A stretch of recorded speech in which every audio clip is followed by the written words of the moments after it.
presidential primary season, and that means one thing: debates. So many debates, so many candidates, so many zingers and gaffes and cable news people wondering who came out on top and who ruined their chances forever. The same narratives, basically, that we've heard over and over again. But one thing really is different this time around. Women. Multiple women. Multiple women running for president in the same party at the same time. Wild, right? In the 2016 primaries, we saw Carly Fiorina in the Republican debates, and of course we saw Hillary Clinton on the Democratic stage in 2008 and 2016. The 2020 election might just give us the first presidential debate to pass the Bechdel test. Women of the world, rejoice! I wanted to find out more about what it means to run for president as a woman and how to watch the primary debates without falling into sexist stereotypes as a viewer. So I spoke to Dr. Kelly Dittmar, an assistant professor of political science at Rutgers University. I want to ask you specifically about gender in a debate setting. Sure. And what kind of things can maybe men get away with in a debate that women can't? It's often the male candidates in a mixed gender debate that actually have the most concerns, right? Because they're concerned that they're gonna look like a bully, that they're gonna look dismissive of a woman candidate, too aggressive towards a woman candidate.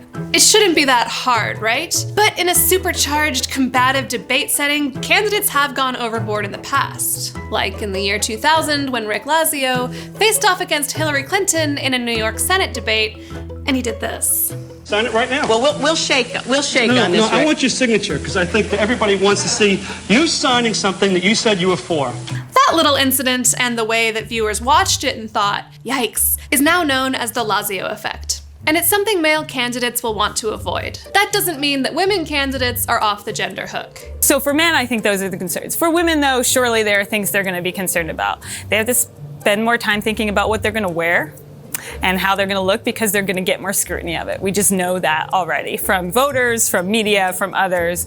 Focus on appearance for women is often much more common. And voice, right? When we think of sort of positions of authority, we hear male voices. That is what we are conditioned to hear and to know. Not only do women have to worry about how viewers will interpret their voices, but they also have to worry about seeming too emotional. Women in particular have to be concerned about getting too excited, right? Because the understanding of an audience or somebody might be like, she was just out of control. Thank you all.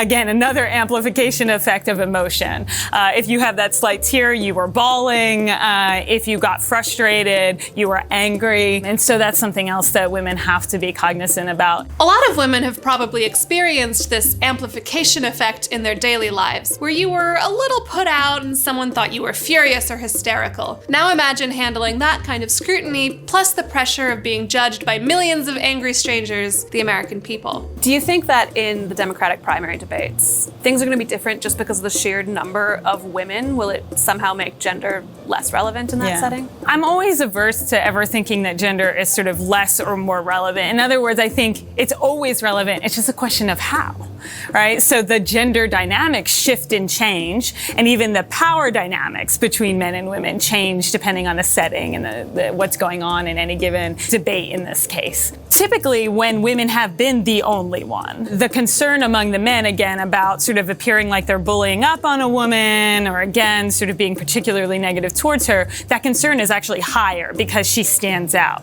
When there are more women on the stage, they may be less concerned about that. And that may be a good thing, that everybody's just performing in ways that are less sort of cautious about these gender stereotypes or gender norms. That might be positive for everybody, men and women alike. Of course, the positive note of having this many women on the debate stage is that it does start to hopefully normalize the idea that women are just as likely and just as capable to be presidential candidates. When it comes to debates, though, it takes two to tango. How can a viewer of the 2020 election and of the debates particularly check themselves when they might be falling into gender assumptions? Yeah. When you're watching a debate, when you're watching a campaign more generally, one of the ways is to think about sort of, are you asking the same questions or raising the same concerns about the women candidates as you are the men? So as they come out on the stage and you start evaluating that woman's outfit, check that, right? Why is it that you're spending more time focusing on that than her male counterpart? What potential problems